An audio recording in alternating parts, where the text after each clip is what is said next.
শুভ সন্ধ্যা বন্ধুরা। আজ হলো 3 জুলাই শুক্রবার। আজকের সন্ধ্যার বিশেষ বিশেষ খবর হলো 3 মাসে 19 নবজাতকের মৃত্যুতে চাঞ্চল্য হাইলাকান্দিতে, তদন্তে নেমেছে রাজ্য সরকার। নগাঁও উপনির্বাচন নিয়ে তৎপর বিজেপি, পদ্মফুলের জয় নিশ্চিত বললেন মন্ত্রী পীযূষ হাজারিকা। কংগ্রেসের দখলেই থাকবে আসন বললেন প্রদেশ কংগ্রেস সভাপতি গৌরব গগৈ। রাম মন্দিরের প্রণামিত স্বরূপে কড়া পদক্ষেপ, অভিযুক্তদের বাড়িতে চলবে বুলডোজার। পাকিস্তানে ভেঙে ফেলা হলো 125 বছরের ঐতিহাসিক গুরুদ্বার, খুবে ফুসছে শিখ সম্প্রদায়, কড়া বার্তা ভারতের।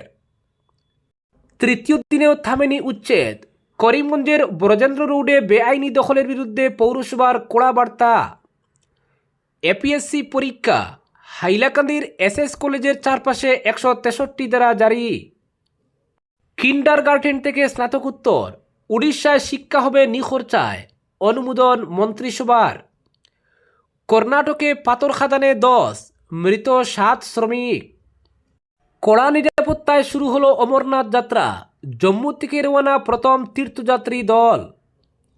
অদৃশ্য ভয়ঙ্কর বিপদ, কৃত্রিম বুদ্ধিমত্তার অপব্যবহার নিয়ে কড়া বার্তা সুপ্রিম কোর্টের।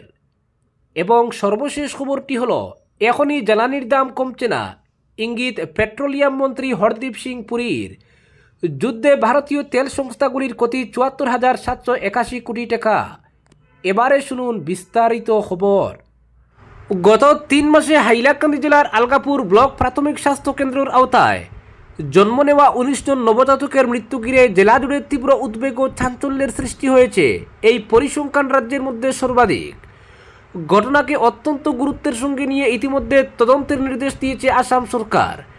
স্বাস্থ্য ও পরিবার কল্যাণ বিভাগের কমিশনার সচিব পি অশোকবাবু সম্প্রতি হাইলাকান্দি সফরে এসে ঘটনাস্থল পরিদর্শন করেন এবং মাঠ পর্যায়ে তদন্ত চালান। সরকারি সূত্রে জানা গেছে, তদন্তের মূল লক্ষ্য হলো এত সংখ্যক নবজাতকের মৃত্যুর পেছনে কোনো ধরনের গাফিলতি বা স্বাস্থ্য পরিষেবার ত্রুটি ছিল কিনা তা খতিয়ে দেখা। প্রাথমিক তথ্য অনুযায়ী মৃত অধিকাংশ নবজাতকই জন্মের সময় স্বাভাবিকের তুলনায় কম ওজনের ছিল। শারীরিক অবস্থার অবনতি হওয়ায় তাদের উন্নত চিকিৎসার জন্য শিলচর মেডিকেল কলেজ ও হাসপাতালে পাঠানো হয়, তবে সেখানে চিকিৎসাধীন অবস্থায় অনেক নবজাতকের মৃত্যু হয়। এছাড়াও আলগাপুর ব্লক প্রাথমিক স্বাস্থ্য কেন্দ্র থেকে রেফার করার পর হাইলাকান্দি জেলা হাসপাতালেও 4 নবজাতকের মৃত্যু হয়েছে বলে জানা গেছে। গত 3 মাসে মোট 19 নবজাতকের মৃত্যুর ঘটনা জেলার সরকারি স্বাস্থ্য পরিষেবা নিয়ে একাধিক প্রশ্নের জন্ম দিয়েছে। তদন্তকারী দল প্রসূতি মায়েদের গর্ভকালীন পরিচর্যা, উচ্চ ঝুঁকিপূর্ণ গর্ভধারণ চিহ্নিতকরণ, সময়মতো স্বাস্থ্য পরীক্ষা, নবজাতকদের চিকিৎসা এবং রেফারেল ব্যবস্থার প্রতিটি ধাপ খতিয়ে দেখছে। পাশাপাশি সংশ্লিষ্ট আশা কর্মী, কমিউনিটি হেলথ অফিসার এবং অন্য স্বাস্থ্যকর্মীরা তাদের নির্ধারিত দায়িত্ব যথাযথভাবে পালন করেছিলেন কিনা তাও তদন্তের আওতায় রয়েছে। স্বাস্থ্য বিভাগের একাধিক সূত্রের দাবি, তদন্তের রিপোর্টের ভিত্তিতেই পরবর্তী পদক্ষেপ নেওয়া হবে। যদি কোনো ধরনের অবহেলা বা প্রশাসনিক গাফিলতির প্রমাণ মেলে, তাহলে সংশ্লিষ্টদের বিরুদ্ধে প্রয়োজনীয় আইনানুগ ও বিভাগীয় ব্যবস্থা গ্রহণ করা হবে। এদিকে একের পর এক নবজাতকের মৃত্যুর ঘটনায় উদ্বেগ প্রকাশ করেছেন জেলার সাধারণ মানুষ। দ্রুত তদন্ত শেষ করে প্রকৃত কারণ উদ্ঘাটন এবং ভবিষ্যতে এ ধরনের মর্মান্তিক ঘটনা যাতে আর না ঘটে, তার জন্য কার্যকর পদক্ষেপ নেওয়ার দাবি উঠেছে বিভিন্ন মহল থেকে। পরবর্তী খবরটি হলো রাম মন্দিরের প্রণামিত স্বরূপে কড়া পদক্ষেপ, অভিযুক্তদের বাড়িতে চলবে বুলডোজার। রাম মন্দিরের প্রণামীর অর্থ ও অলঙ্কার তসরূপের মামলায় গ্রেফতার হওয়া অভিযুক্তদের বিরুদ্ধে আরও কঠোর অবস্থান নিল উত্তরপ্রদেশ প্রশাসন। অভিযুক্তদের অবৈধ সম্পত্তির খুঁজে একাধিক জায়গায় তল্লাশি শুরু হয়েছে। পাশাপাশি কয়েকটি নির্মীয়মান বাড়িতে বুলডোজার অভিযানের প্রস্তুতিও নেওয়া হয়েছে। তদন্তকারী সূত্রে জানা গিয়েছে, বৃহস্পতিবার ধৃতদের অন্যতম লবকুশ মিশ্রের সদানগঞ্জে নির্মীয়মান বহুতল ভবনে পৌঁছান লখনৌ নগর উন্নয়ন নিগমের আধিকারিকরা। সেখানে বুলডোজারও মোতায়েন করা হয়। একই সময়ে অযোধ্যা পুলিশের একটি দল খান্ডুসা থানার অন্তর্গত জয়রাজপুরে অপর অভিযুক্ত করুণেশ পাণ্ডের বাড়িতে তল্লাশি চালায়। বিশেষ তদন্তকারী দল 2 অভিযুক্তের পরিবারের সদস্যদেরও জিজ্ঞাসাবাদ করে। প্রশাসন সূত্রের খবর, মামলায় উত্তরপ্রদেশের গুন্ডা দমন আইনের দ্বারা যুক্ত করার প্রক্রিয়া শুরু হয়েছে। ওই আইনে অভিযুক্তদের সম্পত্তি বাজেয়াপ্ত করার বিধান রয়েছে। এতদিন মূলত কুখ্যাত অপরাধীদের বিরুদ্ধে এই আইন প্রয়োগ করা হলেও রাম মন্দিরের প্রণামিত স্বরূপ মামলায় সেই আইন প্রয়োগ করা হলে তা বিশেষ তাৎপর্যপূর্ণ পদক্ষেপ হিসেবে বিবেচিত হবে। পরবর্তী খবরটি হল এপিএসসি পরীক্ষা হাইলাকান্দির এসএস কলেজের চারপাশে 163 দ্বারা জারি। হাইলাকান্দি জেলা ম্যাজিস্ট্রেট কম্বাইন্ড কম্পিটিটিভ এক্সামিনেশন অর্থাৎ প্রিলিমিনারি পরীক্ষা সুষ্ঠু ও শান্তিপূর্ণভাবে সম্পন্ন করার লক্ষ্যে হাইলাকান্দির পরীক্ষা গ্রহণ কেন্দ্রে এসএস কলেজের চারপাশে ভারতীয় নাগরিক সুরক্ষা সংহিতার 163 ধারার অধীনে কঠোর নিষেধাজ্ঞা জারি করেছেন। সরকারি বিজ্ঞপ্তি অনুযায়ী হাইলাকান্দির নির্ধারিত পরীক্ষা কেন্দ্র শ্রীকৃষ্ণ সারদা কলেজের 100 মিটার ব্যাসার্ধের মধ্যে এই নিষেধাজ্ঞা কঠোরভাবে বলবৎ থাকবে। আগামী 5 জুলাই রবিবার অনুষ্ঠেয় মর্যাদাপূর্ণ রাজ্য সিভিল সার্ভিস পরীক্ষার জন্য প্রয়োজনীয় নিরাপত্তা ব্যবস্থা গ্রহণের অনুরোধ জানিয়ে আসাম পাবলিক সার্ভিস কমিশন খানাপাড়ার সচিবের পক্ষ থেকে পাঠানো অফিসিয়াল নির্দেশনার পরিপ্রেক্ষিতে এই আদেশ জারি করা হয়েছে। হাইলাকান্দির জেলা ম্যাজিস্ট্রেট জয় বিকাশ কর্তৃক জারি করা নির্দেশিকা অনুযায়ী পরীক্ষার দিন অর্থাৎ 5 জুলাই সকাল 8টা থেকে সন্ধ্যা 6টা পর্যন্ত এই নিষেধাজ্ঞা কার্যকর থাকবে। এই সময়কালে 100 মিটার পরিধির মধ্যে সাধারণ জনগণের চলাচল সম্পূর্ণভাবে নিষিদ্ধ থাকবে। শুধুমাত্র পরীক্ষার্থী, দায়িত্বরত পুলিশকর্মী এবং পরীক্ষা পরিচালনার সঙ্গে সরাসরি যুক্ত সরকারি কর্মকর্তা এবং কর্মচারীদের এই নিষিদ্ধ এলাকায় প্রবেশের অনুমতি দেওয়া হবে। প্রশাসন স্পষ্ট করে জানিয়ে দিয়েছে এই নির্দেশ অমান্য করলে আইনি ব্যবস্থা নেওয়া হবে। পরবর্তী খবরটি হল কর্ণাটকের রাজধানী বেঙ্গালুরুর উপকণ্ঠে একটি পাথর খাদানে ভয়াবহ দুর্ঘটনায় অন্তত 7 শ্রমিকের মৃত্যু হয়েছে, 10 আহত হয়েছেন আরও 6 জন।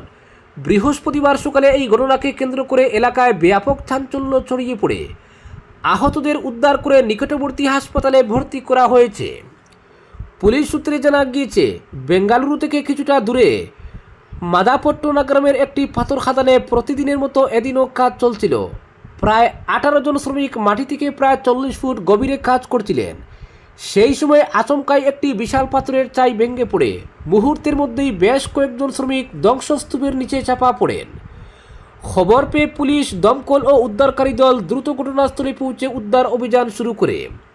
প্রাথমিকভাবে 7 জনের মৃত্যুর খবর নিশ্চিত হয়েছে। আহত 6 জনকে দ্রুত হাসপাতালে নিয়ে যাওয়া হয়েছে। তাদের মধ্যে কয়েকজনের অবস্থা আশঙ্কাজনক বলে জানা গিয়েছে।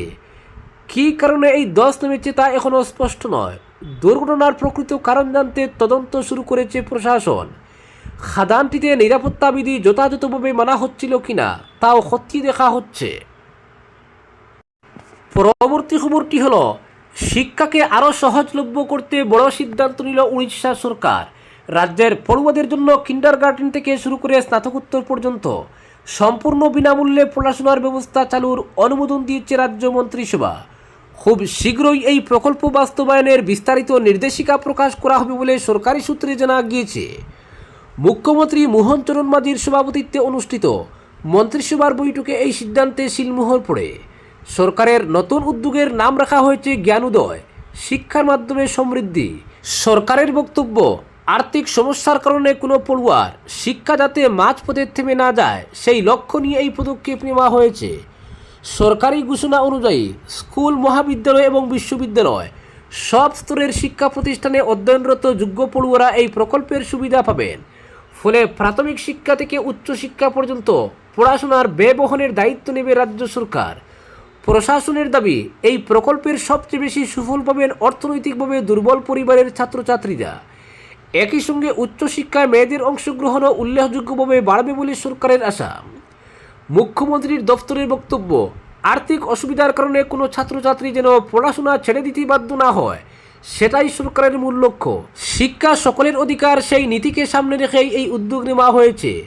যদিও প্রকল্পের ঘোষণা ইতিমধ্যেই হয়েছে, তবে কারা এই সুবিধা পাবেন, কীভাবে আবেদন করতে হবে এবং কোন নিয়মে প্রকল্প কার্যকর হবে সে বিষয়ে বিস্তারিত নির্দেশিকা আগামী কয়েকদিনের মধ্যেই প্রকাশ করবে উড়িষ্যা সরকার। পরবর্তী খবরটি হল নগাঁও লোকসভা কেন্দ্রের উপনির্বাচন নিয়ে ফের শুরু হয়েছে রাজনৈতিক কুচকাওয়াজ। পূর্বে টানা 2টি কার্যকাল কংগ্রেসের দখলে থাকা নগাঁও লোকসভা কেন্দ্র এবার নিজেদের দখলে আনার জন্য ইতিমধ্যে প্রাথমিক প্রস্তুতি শুরু করেছে প্রদেশ বিজেপি।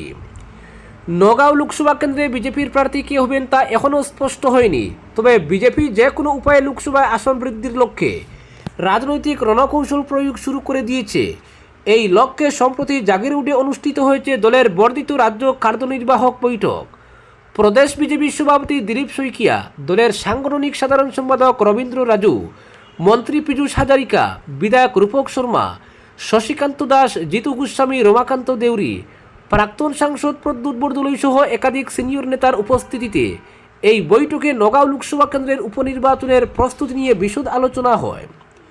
বৈঠকে বিশেষ করে কংগ্রেসের দখলে থাকা কেন্দ্রটিতে দলের জয় নিশ্চিত করে তুলতে বিধায়ক সহ সিনিয়র নেতাদের একগুচ্ছ নির্দেশনা দেওয়া হয়েছে।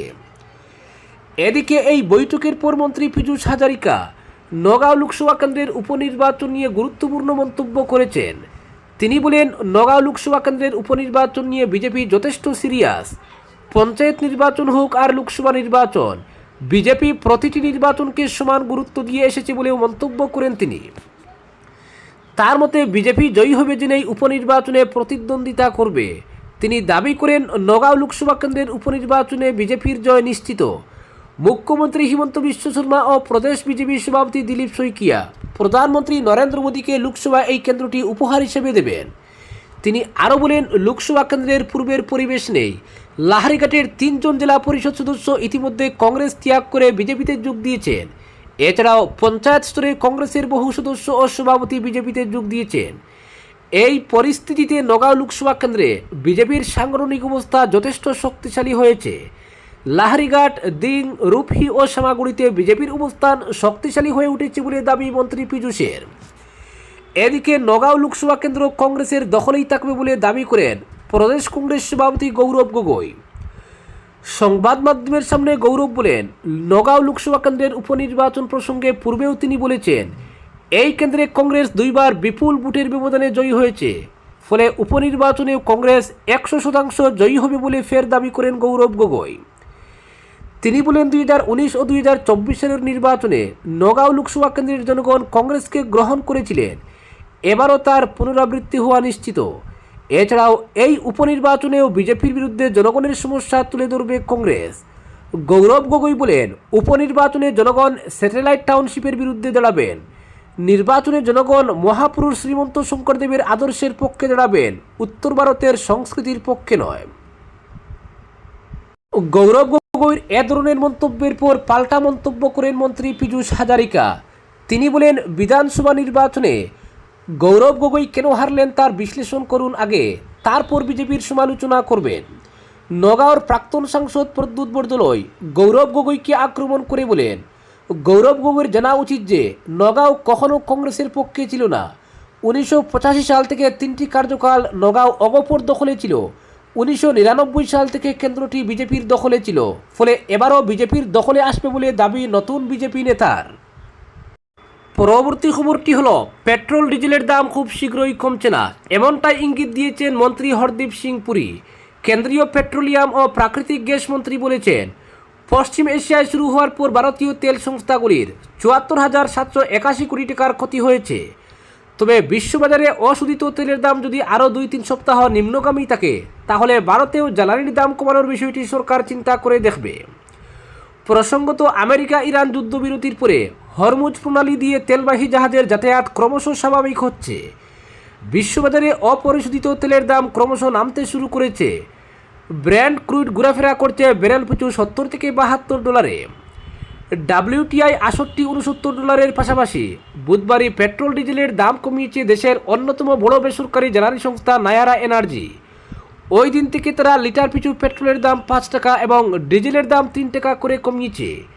এই পরিস্থিতিতে প্রধানমন্ত্রী নরেন্দ্র মোদীর সরকার গরুয়া বাজারে পেট্রোল ডিজেলের দাম কমাতে পারে বলে আশার সঞ্চার হয়েছিল। পাশাপাশি কমেছে বাণিজ্যিক গ্যাস ও অটোর এলপিজির দাম। কিন্তু কেন্দ্রীয় পেট্রোলিয়াম ও প্রাকৃতিক গ্যাস মন্ত্রী হরদীপ সিং পুরী বৃহস্পতিবার ইঙ্গিত দিলেন, আপাতত তার কোনো সম্ভাবনা নেই। হরদীপ সিং পুরী জানিয়েছেন, গত 28 ফেব্রুয়ারি থেকে 30 জুন পর্যন্ত পশ্চিম এশিয়ার যুদ্ধ পরিস্থিতির কারণে পেট্রোল, ডিজেল এবং এলপিজি বিক্রিতে ভারতীয় তেল সংস্থাগুলির 74,781 কোটি টাকার ক্ষতি হয়েছে। কিন্তু 17 জুন তো আমেরিকা ইরান যুদ্ধবিরতি হয়ে গিয়েছে, তারপরে তেলের দামও কমতে শুরু করেছে। ভারতে কি দাম কমবে? পেট্রোলিয়াম মন্ত্রী জানান, এখন ভারতীয় তেল সংস্থাগুলি যে পেট্রোল, ডিজেল, এলপিজি বিক্রি করছে সেই অপরিশোধিত তেল এবং প্রাকৃতিক গ্যাস মাস দুয়েক আগে কেনা। এ সংক্রান্ত প্রশ্নের সংবাদ মাধ্যমকে তিনি বলেন, যদি আগামী কয়েক সপ্তাহ তেলের দাম কমই থাকে তাহলে পেট্রোল ডিজেলের দাম কমবে কিনা একটি যুক্তিগ্রাহ্য প্রশ্ন হবে। হরদীপ বলেন, আজ আমরা যে তেল ব্যবহার করছি তা 2 মাস আগে কিনেছিলাম, তখন যে দাম ছিল সেই দামে। যদি এটি আগামী 2-3 মাস ধরে অব্যাহত থাকে আমরা তা ভেবে দেখব। সেই সঙ্গে তার দাবি, ইরানের বিরুদ্ধে আমেরিকা ইসরায়েলের সামরিক অভিযানের সময় উন্নত বিশ্বে পেট্রোলের দাম প্রায় 20% বেড়েছিল। ভারতের প্রতিবেশী দেশগুলোতে বেড়েছিল প্রায় 35%, কিন্তু যুদ্ধ পরিস্থিতিতে ভারতে পেট্রোলের দাম বৃদ্ধি ছিল মাত্র 5.58%। সেই সঙ্গে তার মন্তব্য, গত 4 মাসে আমাদের 1,07,000টি খুচরা আউটলেটের কোনোটি বন্ধ হয়নি বা কোনো ঘাটতি হয়নি। আমরা ভালোভাবে দক্ষতার সঙ্গে পরিস্থিতি সামলেছি। তিনি জানান, ইরান যুদ্ধের সময় আন্তর্জাতিক বাজারে তেলের দাম ব্যারেল প্রতি $110 উপরে উঠে গিয়েছিল, কিন্তু ভারতীয় রাষ্ট্রায়ত্ত তেল বিপণন সংস্থাগুলি তার পুরো ভার গ্রাহকদের উপর না চাপিয়ে দিয়ে উল্লেখযোগ্য অংশ নিজেরা বহন করেছিল। যদিও অভিযোগ, এর আগে যখন ব্যারেল প্রতি তেল $70 থেকে $71 নেমেছিল তখন তার সুবিধা ভারতের সাধারণ মানুষের কাছে পৌঁছায়নি। দাম অপরিবর্তিত ছিল পেট্রোল ডিজেলের। যুদ্ধ শুরুর পরে বেশ কিছুদিন বিশ্ববাজারে তেল $100 উপর থাকতেই টানা 4 বার দেশে সেগুলির দাম বাড়িয়েছে রাষ্ট্রায়ত্ত তেল সংস্থাগুলি, যা ঠেলে তুলেছে খাবার সহ বিভিন্ন পণ্যের দামকে। আজকের বিশেষ সংবাদ এখানেই সমাপ্ত।